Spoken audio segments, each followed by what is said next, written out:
Hello students, मैं हूं doctor अर्चना वशिष्ठ और आज अपन पढ़ रहे हैं शैवाल का वर्गीकरण, क्लासिफिकेशन ऑफ एल्गी। तो आपके सिलेबस में दो क्लासिफिकेशन हैं कोर्स में आपके, एक तो फ्रिश का क्लासिफिकेशन है और दूसरा स्मिथ का। तो आज अपन पढ़ेंगे फ्रिश का क्लासिफिकेशन। फ्रिश का पूरा नाम है F.E. फ्रिश। F.E. फ्रिश ने जो अपना क्लासिफिकेशन है वो अपनी पुस्तक the structure and reproduction of algae नामक किताब में दिया है और विस्तार पूर्वक उन्होंने उसमें वर्णन किया है और बहुत सारी एल्गी का उसमें वर्णन किया है। तो फ्रिश ने शैवालों को मुख्य जो लक्षण हैं, कौन से लक्षण हैं, उनके आधार पर वर्गीकृत किया है। वो लक्षण इस प्रकार हैं। शैवालों में सूकाय की संरचना, थैलस की स्ट्रक्चर के आधार पर, कोशिकाओं में संचित भोजन का प्रकार, reserve food material in algae, और प्लास्टिड्स में जो पिगमेंट्स हैं उनके टाइप्स, किस किस तरह का उनका केमिकल नेचर है, कशाभिका के लक्षण यानी फ्लैजेला के लक्षण, उनकी उपस्थिति एब्सेंट हैं या प्रेजेंट हैं, उनकी संख्या, उनके टाइप्स और उनका ओरिएंटेशन, अभिविन्यास किस प्रकार का है, और कोशिका भित्ति का संगठन, शैवालों में जनन तथा जीवन चक्र, उनकी रिप्रोडक्शन कैसे होता है, उसमें उनकी लाइफ साइकिल कैसी होती है। तो इस तरह ये सारे जो कैरेक्टर्स हैं, जो लक्षण हैं, उन सब को ध्यान में रखते हुए उनके आधार पर शैवालों को अलग अलग क्लासेस में डिवाइड किया है, बांटा है, वर्गीकृत किया है। तो फ्रिश ने सभी एल्गी को, शैवालों को कुल 11 क्लासेस में डिवाइड किया है और एक अलग क्लास और उन्होंने रखी है फॉसिल एल्गी की, नेमेटोफाइसी नाम दिया है उसको।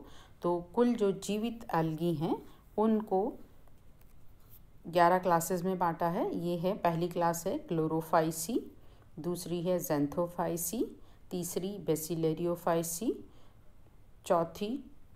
पहली क्लोरोफाइसी, दूसरी ज़ैंथोफाइसी, तीसरी क्राइसोफाइसी, चौथी बेसिलेरियोफाइसी, पांचवी क्रिप्टोफाइसी, छठी डायनोफाइसी,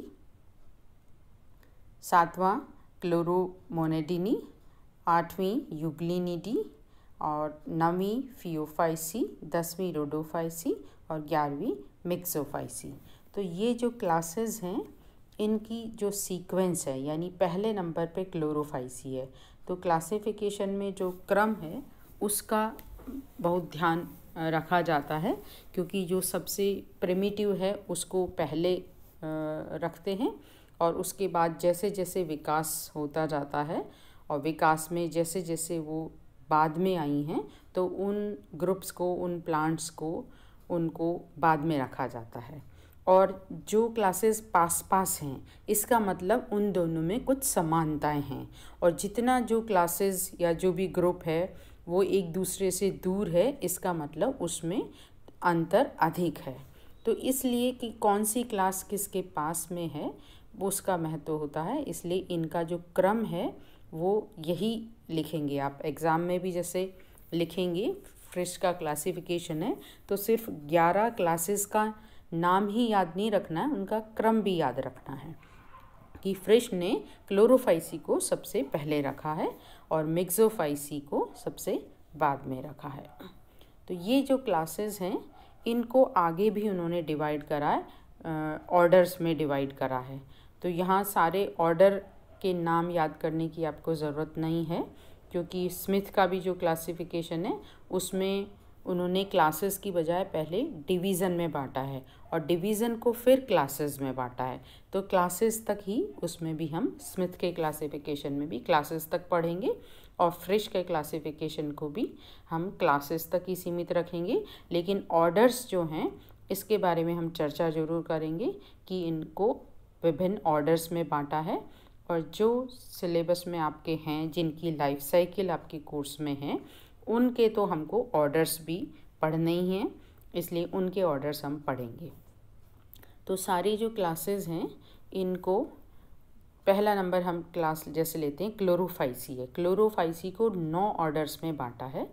इनमें से वॉल्वोकिल्स का वॉल्वोक्स जो है वो आपके कोर्स में है, कीटोफोरेल्स में कोलियोकीट आपके कोर्स में है, साइफोनेल्स में वाउचीरिया कोर्स में है और कारेल्स में कारा आपके कोर्स में है। तो ये 4 ऑर्डर तो जो 9 में से 4 ऑर्डर हैं, इनके नाम आप आसानी से याद कर सकते हैं और इनके कैरेक्टर्स भी याद कर सकते हैं।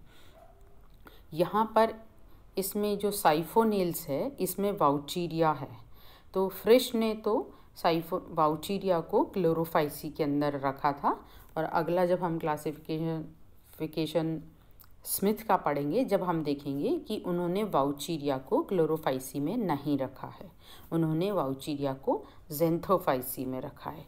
तो ये आप इसमें कंफ्यूज नहीं हो कि वाउचीरिया अगर कहीं आपने ज़ेंथोफाइसी में पढ़ा है तो ये कैसे गलत है। ये गलत नहीं है, फ्रिश ने उसको क्लोरोफाइसी में ही रखा था। ठीक है, तो क्लोरोफाइसी के बाद ज़ेंथोफाइसी में 4 ऑर्डर्स हैं, क्राइसोफाइसी में 3 ऑर्डर हैं, बेसिलरियोफाइसी में 2 ऑर्डर हैं, क्रिप्टोफाइसी में 2 ऑर्डर हैं, फिर डायनोफाइसी में 6 ऑर्डर हैं, क्लोरोमोनेडी में 1 ही ऑर्डर है और यूग्लिनोफाइसी में 1 ऑर्डर है, फियोफाइसी में 9 ऑर्डर्स हैं और रोडोफाइसी में 7 ऑर्डर हैं और मिक्सोफाइसी में 5 ऑर्डर हैं। तो फियोफाइसी में भी आपका एक लाइफ साइकिल है एक्टोकार्पस की, तो ये एक्टोकार्पेल्स ऑर्डर में आता है। 9 ऑर्डर में से एक एक्टोकार्पेल्स है जो आप पढ़ेंगे। ऐसे ही रोडोफाइसी के भी 7 ऑर्डर हैं, इनमें से एक ऑर्डर सिरेमियल्स है, उसमें आपके पॉलीसाइफोनिया आता है, उसको भी आप पढ़ेंगे। मिक्सोफाइसी के 5 ऑर्डर हैं, उनमें से एक ऑर्डर है नॉस्टोकिल्स, उसमें से आपके ऑसिलेटोरिया तथा नॉस्टॉक हैं। ये जो दोनों एल्गी हैं ये आप दूसरे पेपर में पढ़ेंगे बैक्टीरिया के साथ, क्योंकि आजकल जो क्लासिफिकेशन है जो मिक्सोफाइसी है, जिसको ब्लू ग्रीन एल्गी भी कहते हैं, इसको साइनोबैक्टीरिया के साथ पढ़ा जाता है, साइनोबैक्टीरिया में माना जाता है इसको। और ये क्योंकि प्रोकैरियोटिक हैं, स्ट्रक्चर हैं, और बाकी सारी जो एल्गी हैं वो यूकैरियोटिक आती हैं। तो अब जो नए क्लासिफिकेशन हैं उनमें प्रोकैरियोटिक और यूकैरियोटिक के हिसाब से बांटा जाता है। तो उस हिसाब से ये जो मिक्सोफाइसी लास्ट क्लास है वो यूकैरियोटिक नहीं है, इसलिए इन एल्गी में नहीं आती और बैक्टीरिया के साथ आती है। इसलिए सेकंड जो पेपर है आपका माइक्रोबायोलॉजी, फंजाई, प्लांट पैथोलॉजी, उसमें ये आपके आएगा। तो ये है फ्रिश का क्लासिफिकेशन। इसको अगर हम और डिटेल में देखें फ्रिश का क्लासिफिकेशन, इसमें यहाँ पे ये जो दे रखा है इसमें पहले क्लोरोफाइसी, दूसरी साइड में फिर ज़ेंथोफाइसी लिखा हुआ है, तीसरी साइड में फिर क्राइसोफाइसी लिखा है। तो इसमें कई बार कन्फ्यूज़न हो जाता है, तो इसलिए मैंने एक ही लाइन में आपको ये लिख के बताया है कि 1 से लास्ट तक ये 11 नंबर तक क्लासेस ऐसे हैं। और इसमें जो सेकंड, थर्ड, फोर्थ नंबर पे हैं ज़ेंथोफाइसी, क्राइसोफाइसी और बेसिलरियोफाइसी, इन तीनों को स्मिथ ने एक ही डिवीज़न में रखा है। तो क्योंकि इन दोनों के जो कैरेक्टर्स हैं ये दोनों तीनों पास पास रखी गई हैं, इसका मतलब इनमें समानताएं हैं, कुछ सिमिलरिटीज़ हैं, इसलिए पास पास रखी हैं और स्मिथ ने इनको एक साथ मिलाया है क्राइसोफाइटा के अंदर। ऐसे ही ये क्रिप्टोफाइसी है और क्लोरोमोनेडिनी है। इन दोनों को स्मिथ ने कोई स्थान नहीं दिया है अपनी क्लासिफिकेशन में और अलग से इनको वर्णन किया है कि ये अनसर्टेन पोजीशन के हैं, उनकी पोजीशन उन्होंने निर्धारित नहीं की है क्योंकि इनके बारे में ज़्यादा ज्ञात नहीं है, उनकी स्ट्रक्चर के बारे में। और ऐसे ही डायनोफाइसी है, डायनोफाइसी उसी के अंदर पायरोफाइटा है, उसके अंदर रखा है उन्होंने डायनोफाइसी को। फियोफाइसी वैसे ही है, फियोफाइसी जैसे फ्रिश की है वैसे ही उसमें भी है। क्लोरोफाइसी भी फ्रिश वाली क्लोरोफाइसी है, लेकिन उसको क्लोरोफाइटा डिवीज़न नाम दिया है और क्लोरोफाइटा में 2 उन्होंने क्लासेस बनाई हैं, क्लोरोफाइसी एंड कैरोफाइसी। ये अंतर है। तो मेन जो है फिश का क्लासिफिकेशन ही बेस है और उसमें ही थोड़ा सा मॉडिफिकेशन किया है स्मिथ ने। तो फिश का क्लासिफिकेशन जो और भी जितने भी नए क्लासिफिकेशन उन सब का आधार है। तो फिश से पहले इतना अधिक विस्तृत वर्णन किसी भी एल्गोलॉजिस्ट ने नहीं किया था जितना कि विस्तृत वर्णन फिश ने किया है। तो फिश के जो वर्गीकरण को आधार माना जाता है और फिश का 2 वॉल्यूम में इनकी पुस्तक पब्लिश हुई हैं और जिसमें बहुत ज़्यादा डिटेल में वर्णन किया गया है बहुत सारी एल्गी का। तो ये बहुत इम्पॉर्टेंट है, इसलिए हम फिश का क्लासिफिकेशन अभी भी पढ़ते हैं। उनके जो कैरेक्टर्स हैं उनको हम अभी भी फॉलो करते हैं। तो इसमें एक चीज़ और है, जैसे 10वें नंबर पे रोडोफाइसी है और 11वें नंबर लास्ट नंबर पे मिक्सोफाइसी है। और जो कि वैसे भी मिक्सोफाइसी है वो अभी नए जो क्लासिफिकेशन में उसमें मिक्सोफाइसी को पहले नंबर पे लिया गया है क्योंकि इसका एवोल्यूशन जो है पहले हुआ था और बाकी ये बाद में आती हैं। तो इस तरह से हम कंपेयर करेंगे इसमें, इसलिए क्रम रखना जो बहुत ज़रूरी है। इसके बाद इनके कैरेक्टर्स हैं, main characteristics of classes of algae. मैंने जो PDF दिया है वो इंग्लिश और हिंदी दोनों में दिया है।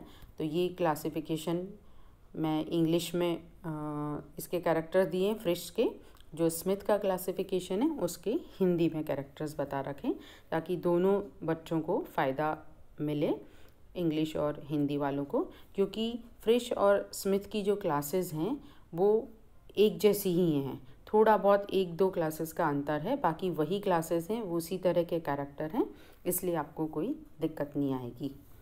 स्मिथ का हिंदी में दे रखा है। ये फिश की क्लास है, जैसे क्लोरोफाइसी।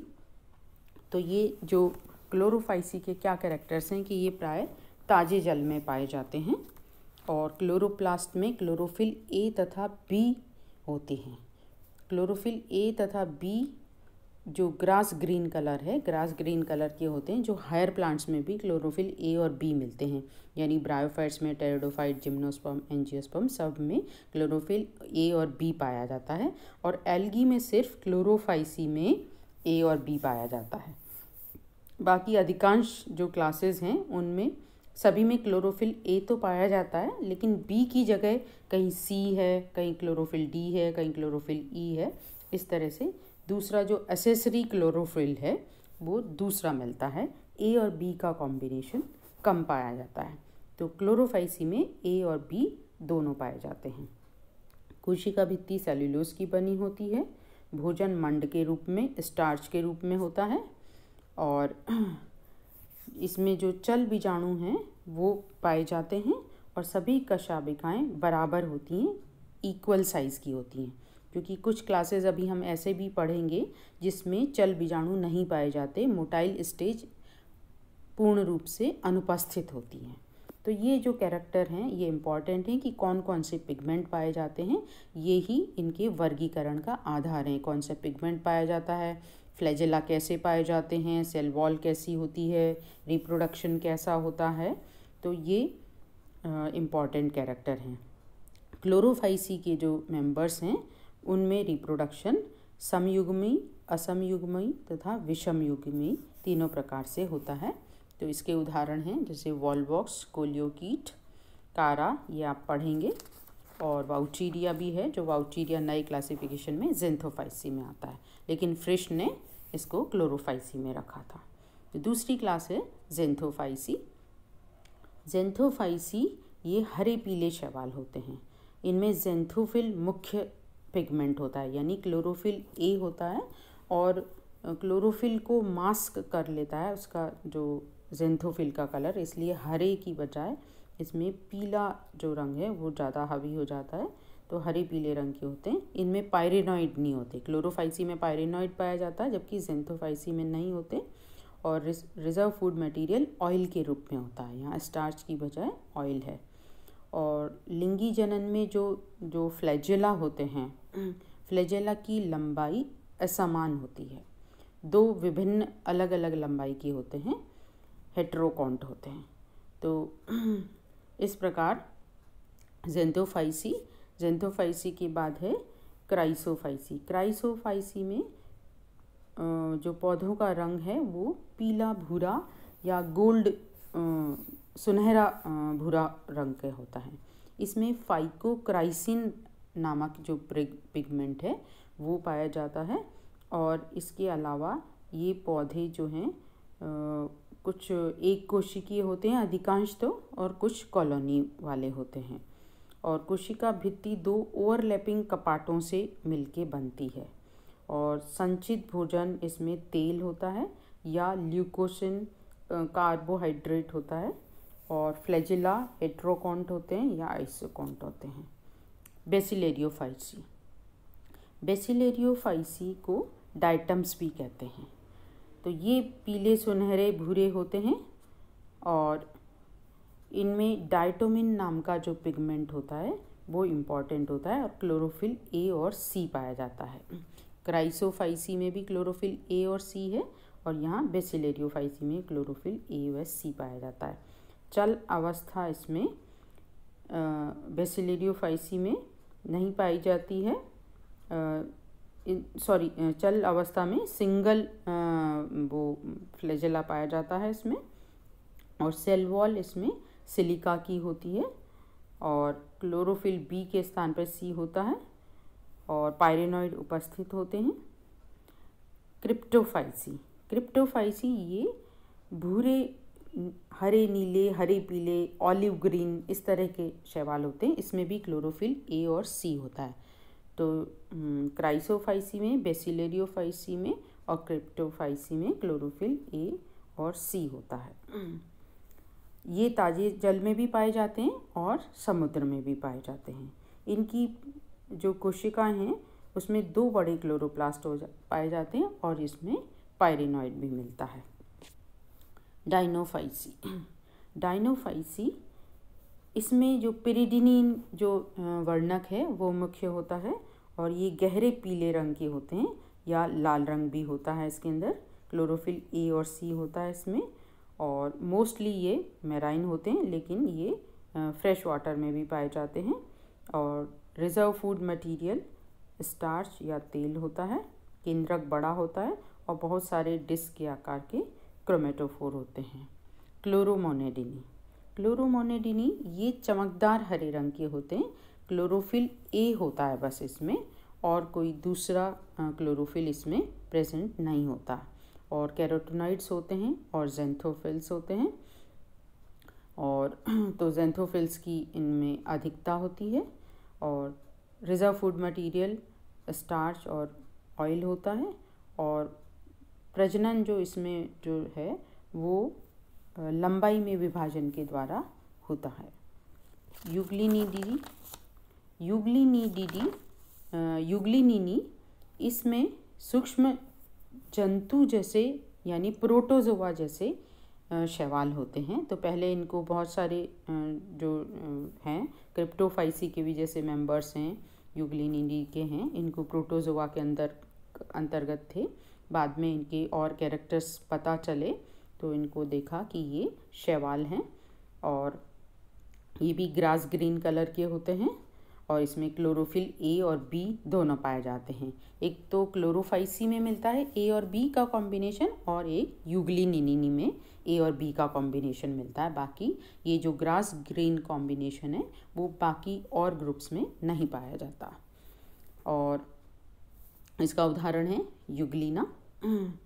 और फियोफाइसी ये भूरे रंग के शैवाल होते हैं और ये समुद्री शैवाल हैं। अधिकांश इसमें सारे जो शैवाल हैं वो समुद्र में मिलते हैं। कोई एक्सेप्शन है जो कि फ्रेश वाटर में है, बाकी सारे 99% जो वो हैं वो समुद्र में मिलते हैं। इनमें फ्यूकोजेंथिन नामक जो है मुख्य वर्णक होता है। और जो भोजन इसमें अल्कोहल मैनिटॉल के रूप में और लैमिनेरिन स्टार्च होता है और फैट होता है। और मोटाइल स्पोर्स इसमें दो फ्लैजेला वाले होते हैं। एक फ्लैजेला बड़ा होता है, दूसरा छोटा होता है। ये इसमें रेस्टिंग स्टेज नहीं पाई जाती इसके जाइगोट के अंदर। जो युग्मनज है विश्रामावस्था नहीं पाई जाती, समुद्र में होते हैं, तुरंत ही इसमें जर्मिनेशन हो जाता है। और क्लोरोफिल बी के स्थान पर इसमें भी सी पाया जाता है, क्लोरोफिल ए एंड सी पाया जाता है। रोडोफाइसी, रोडोफाइसी में ये लाल रंग के होते हैं, ये भी समुद्री शैवाल होते हैं, लेकिन इसमें कुछ फ्रेश वाटर में भी पाए जाते हैं। तो फियोफाइसी और रोडोफाइसी वैसे दोनों ही जो ज़्यादातर हैं वो समुद्री शैवाल हैं, अधिकांश जातियाँ इनकी। तो लाल वर्ण किसमें पाया जाता है रोडोफाइसी में? फाइकोइरिथ्रिन। इसके अलावा फाइकोसाइनिन एक नीले रंग का पिगमेंट भी है, वो भी मिलता है। ये जो पिगमेंट है रोडोफाइसी में फाइकोसाइनिन, फाइकोइरिथ्रिन, ये एक अलग कैटेगरी के पिगमेंट हैं जो कि बाकी ग्रुप्स में नहीं पाए जाते। एक तो ब्लू ग्रीन अलगी में पाए जाते हैं जिनको बिली प्रोटीन्स कहते हैं इन पिगमेंट को, तो ये विशेष पिगमेंट इस ग्रुप में पाए जाते हैं। इसके अलावा जो रिजर्व फूड मटेरियल है वो फ्लोरिडियन स्टार्च होता है, और इसमें भी रिप्रोडक्टिव स्टेज में कोई मोटाइल सेल नहीं होती। सभी कोशिकाएं जो जनन अवस्था में भी अचल कोशिकाएं होती हैं। तो रोडोफाइसी में अचल होती हैं, नॉन मोटाइल हैं, और मिक्सोफाइसी में भी नॉन मोटाइल होंगी। तो इस तरह से रोडोफाइसी और मिक्सोफाइसी के कुछ जो कैरेक्टर्स हैं वो मिलते हैं, इनमें समानता है क्योंकि ये पास पास हैं, रखे गए हैं। तो पास पास रखे गए हैं इसका मतलब इसमें कुछ सिमिलरिटी है। जैसे लेकिन मिक्सोफाइसी में अलग चीज़ ये है कि मिक्सोफाइसी में जो केंद्रक है वो विकसित नहीं है, यानी प्रिमिटिव न्यूक्लियस है या न्यूक्लियस अनुपस्थित होता है, ये कह सकते हैं हम। जो न्यूक्लियर मेम्ब्रेन से जो घिरा हुआ न्यूक्लियस है वो नहीं पाया जाता, प्रिमिटिव न्यूक्लियस है या प्रोकैरियोटिक होती हैं इसमें सेल्स। तो सबसे बड़ा अंतर ये है मिक्सोफाइसी का। इसकी वजह से इनको सारी एल्गी से अलग कर दिया गया है। अब एल्गी के साथ रखते ही नहीं हैं प्रोकैरियोटिक जो एल्गी हैं मिक्सोफाइसी को। तो इनकी कोशिका का रंग हरा नीला होता है, ब्लू ग्रीन एल्गी इनको कहते हैं। फाइकोसाइनिन पिगमेंट की वजह से होता है। इसके अलावा इसमें कुछ फाइकोइरिथ्रिन भी होता है और क्लोरोफिल ए होता है और कैरोटीन्स भी पाए जाते हैं। रिजर्व फूड मटेरियल यहाँ पर मिक्सोफाइसियन स्टार्च होता है और प्रोटीन युक्त एक साइनोफाइसियन ग्रेन्यूल्स भी होते हैं।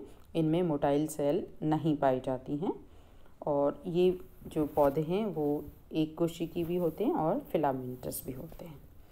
तो इसमें यहाँ ये आपको साथ में ऑर्डर्स भी दे रखे हैं। अगर कोई सब इन ऑर्डर्स के भी नाम याद कर सकता है तो याद लिख सकते हैं आप सारे क्लासिफिकेशन में। अदरवाइज़ ऑर्डर्स की सिर्फ संख्या लिख दें उतना ही काफ़ी है, और सिर्फ क्लासेस और उनके क्लासेस के कैरेक्टर्स ये लिखें। तो ये हुआ फ्रिश का क्लासिफिकेशन जिसमें सारी क्लासेस के नाम हैं और क्लासेस के कैरेक्टर्स आपको बताने हैं और कब ये दिया था, कौन से सन में, कौन सी पुस्तक के अंदर इसका वर्णन है, इसके बारे में भी आप लिखेंगे इसमें। Thank you.